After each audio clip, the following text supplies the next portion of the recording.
meus alunos do oitavo ano. Hoje a gente vai começar mais uma aula, e a nossa aula 8, né? E dentro dessa aula nós vamos conversar sobre a independência dos Estados Unidos da América, tá? E como objetivos propostos, a gente tem analisar o processo político de independência dos Estados Unidos, identificar as diferenças das colônias inglesas na América do Norte. Temos também que compreender as mudanças políticas ocorridas durante a independência, tá? E para isso nós vamos fazer a nossa introdução. Bem, é importante que vocês saibam que a independência dos Estados Unidos foi a primeira experiência revolucionária de emancipação entre as colônias localizadas nas Américas. Tá?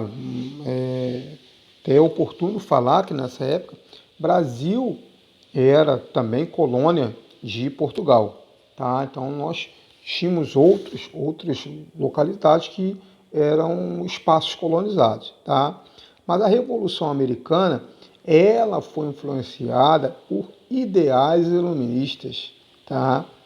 E foi um marco na crise do antigo regime. Quando eu falo de antigo regime, né, todas aquelas situações de imposição, de absolutismo, tá? E essa Revolução Americana, ela pôs fim, tá, à unidade do sistema colonial. Olha só, a independência dos Estados Unidos, tá, também é conhecido como Guerra de Independência dos Estados Unidos, também é conhecida como Guerra Americana de Independência, Guerra da Revolução Americana ou Guerra Revolucionária dos Estados Unidos. Tá? E essa independência, ela teve como motivação, tá, a insatisfação das colônias com a administração da metrópole. Tá? Só começou a acontecer a partir de 1760, tá? E o processo de emancipação, ele teve um percurso que foi de 1776 a 1783, tá? E teve como vitória as 13 colônias sobre a Inglaterra. É muito importante vocês saberem, tá, que foi um conflito armado, tá? E no dia 4 de julho de 1776, o Congresso Continental votou pela independência. Tá? Bem, vamos ver os principais fatores do processo de independência. Tá?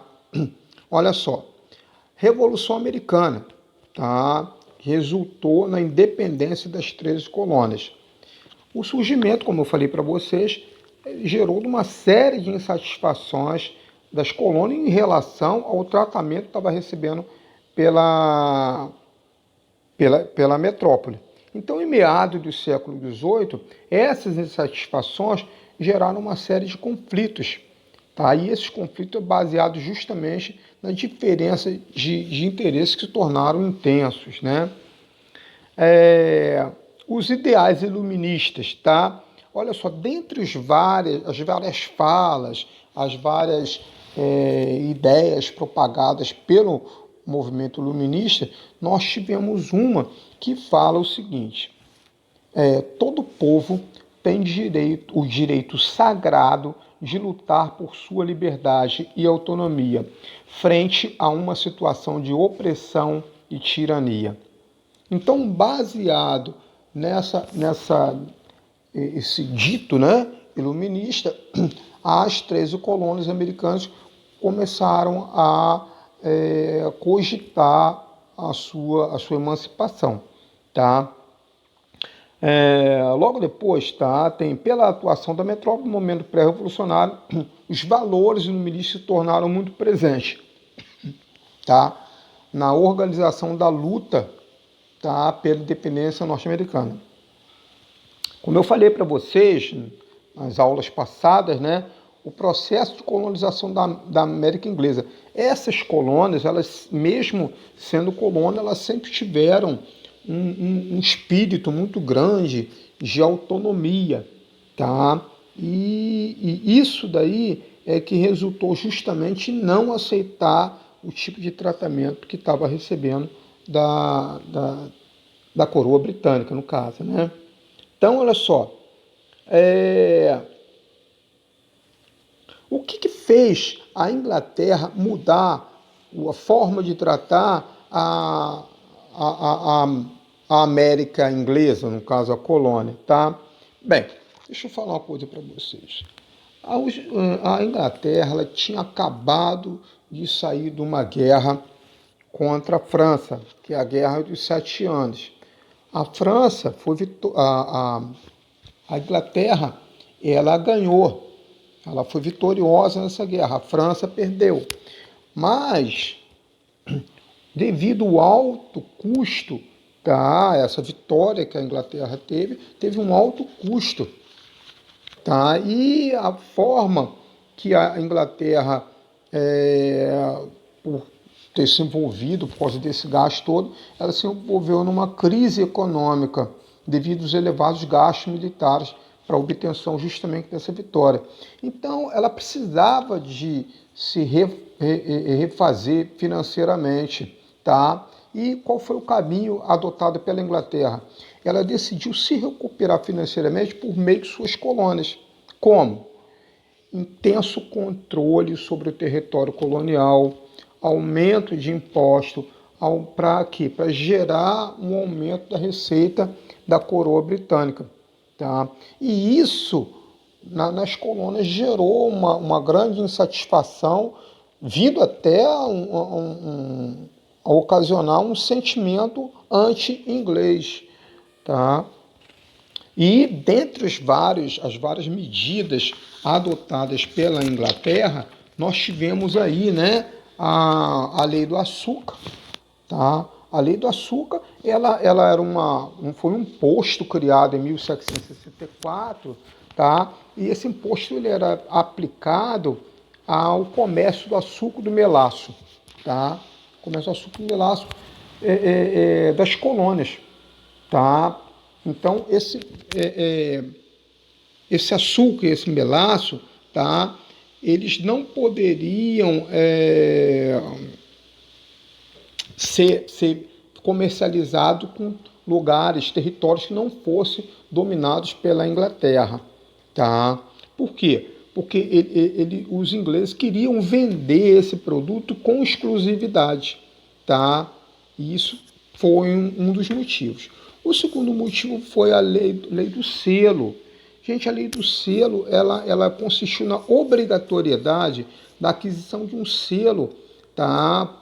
Para ser colocado em qualquer material impresso que circulasse, tá? Nas 13 colônias. Na verdade, é um imposto sobre o papel.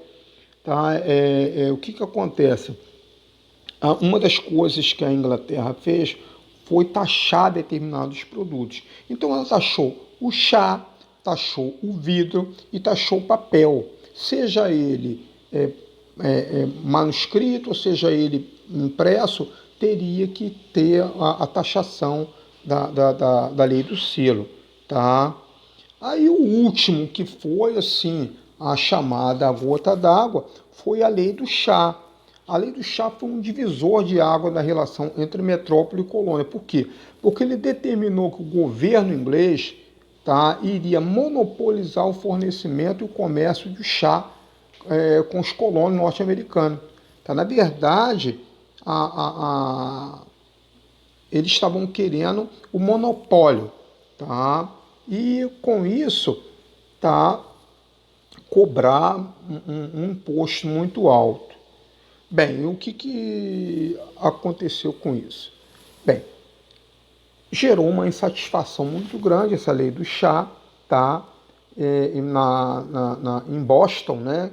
Na colônia de Massachusetts, tá? E os colônios dessa cidade, eles comercializavam o chá sem nenhuma interferência da metrópole. Com isso, houve essa mudança, tá? Isso gerou uma revolta. Então, alguns colonos invadiram um navio inglês. Esse navio estava carregado com várias caixas de chá, tá? E esse navio estava atracado no porto de Boston e eles destruíram cerca de 300 caixas de chá que estavam nesse navio, tá? Destruíram, jogaram ao mar, aquela coisa toda, tal. E o governo inglês reagiu a isso, tá? Então implementou como represália a essa atitude dos colonos, o governo da britânico ele baixou, tá, uma série de medidas, tá, chamado também Atos Toussaint, tá? Esse é uma série de leis, tá, instituída pelo parlamento britânico, e essas leis elas aconteceram de 1767 até 1768, tá? E essas leis elas levaram os nomes de Atos Toussaint em homenagem ao chanceler do Tesouro Britânico, que era Charles Toussaint, tá? Foi batizado com o nome dele. E essa série de leis, elas nos Estados Unidos são conhecidas como Atos Intoleráveis, de 1774. Então, essas determinações, tá? Com esse ataque, os Estados Unidos, a coroa britânica mandou fechar o porto de Boston, só ia reabrir depois que os colonos reparassem um prejuízo no porto, indenizassem a carga que eles inutilizaram, aquela série de coisas e tal. Então, isso marcou um processo e esse fato é que marcou o processo de emancipação das 13 colônias nos Estados Unidos. Olha aqui, eu coloquei para vocês verem, é uma figura do Nathanael Currier, tá? É a destruição do chá no Porto de Boston. É uma litografia, ela foi feita em 1846. Ela também é conhecida como Festa do Chá, tá? As pessoas lá em cima do navio, algumas caixas já caídas na água do mar, né?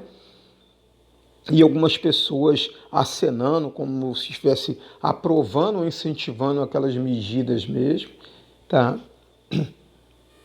Bem, então eu vou fazer o seguinte, nós vamos encerrar a nossa aula e como atividade eu vou deixar para vocês fazerem a atividade do final dessa parte do capítulo.